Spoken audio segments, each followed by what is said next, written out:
Okay, in this video, we're going to do two short videos looking at some different theories that economists have had of the best way to stimulate an economy and to maximize economic growth. So there's two different schools of economics, what we call demand side economics and supply side economics.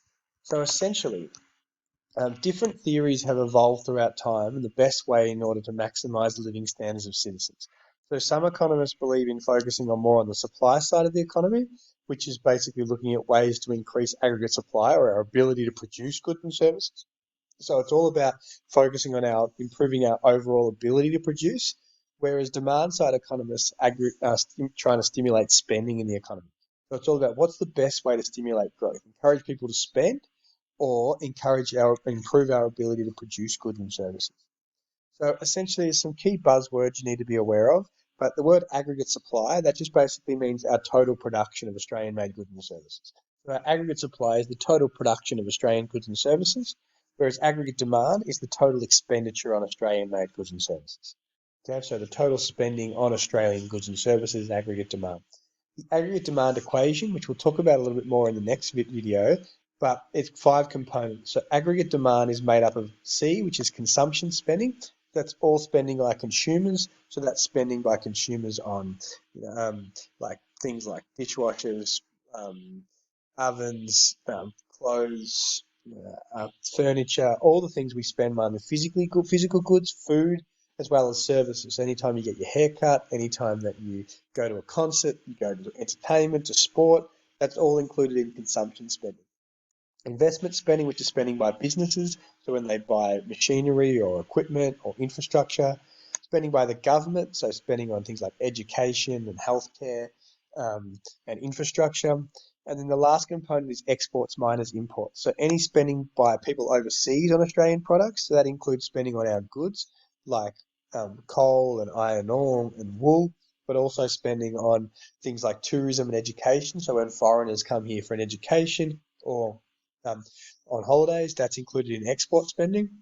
But it also deducts any spending on Australians on imports. So when we buy products from overseas, it gets deducted from our aggregate demand equation. So basically, as I mentioned, the aggregate demand equation, spending on Australian-made goods and services by consumers anytime we buy anything that we buy, basically cars, white goods, TV, food, clothes, footwear, even if that's an imported product, so even imports down here are still included in consumption originally. So if you buy a $1,000 TV from overseas, it gets included in consumption, but then it gets deducted at the end, so it doesn't really impact aggregate demand. Investment spending by businesses on machinery and equipment and buildings and things like that, by the government, so they're spending on education, healthcare, hospitals. Be mindful that government spending doesn't include like cash, like when they give people cash. The problem is that gets respent then by consumers. So if they're giving out welfare to the unemployed, for example, that's not included in government spending. It's actually included in consumption spending when they actually spend the money. Export spending by foreign citizens on Australian things like coal and coming here on holidays and education, etc. And then imports anything we spend on foreign goods, so TVs and cars, etc. Demand side economists, their views on how we stimulate an economy and boost growth is very different to supply side economists.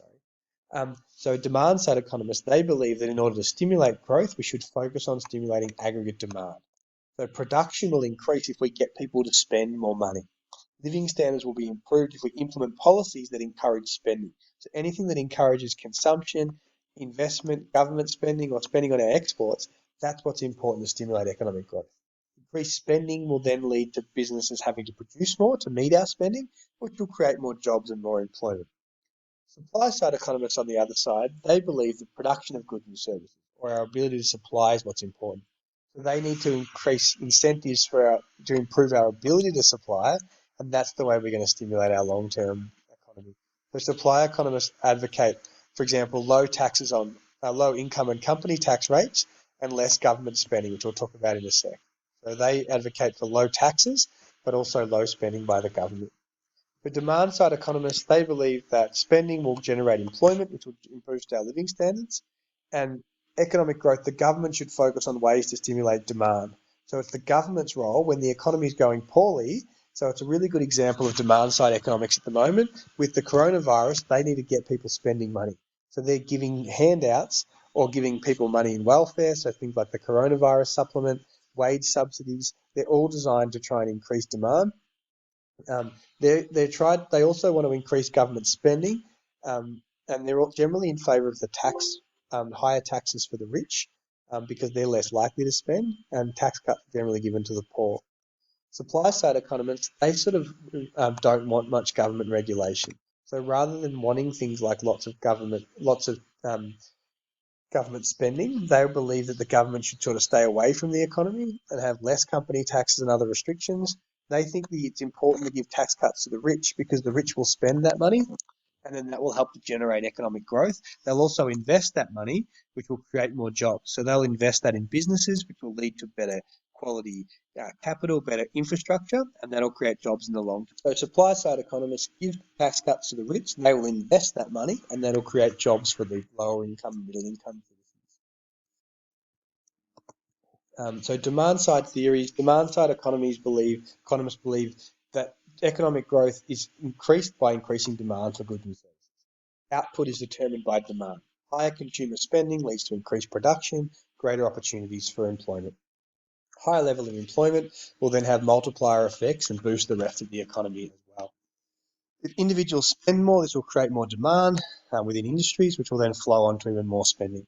Demand side economists believe that the government's main role is to stimulate or to regulate the level of demand. So if the economy is growing really poorly, and there's weak spending and high unemployment, the government should focus on boosting aggregate demand.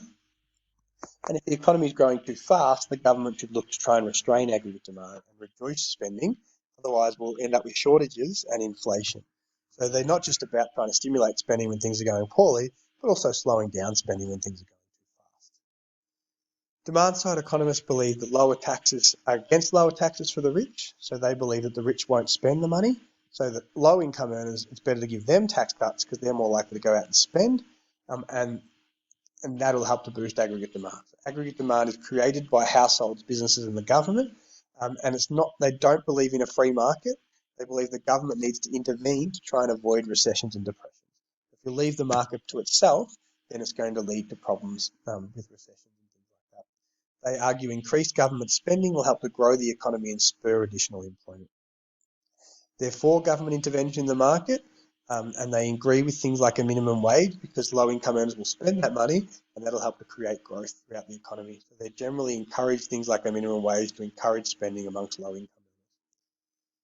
They're against a free market because they believe that the free market won't lead to enough employment. So when things are going badly, they believe that leaving the market to the invisible hand, which we talked about, just leaving it to its own devices, will often lead to high levels of unemployment and a really uneven distribution of wealth and income.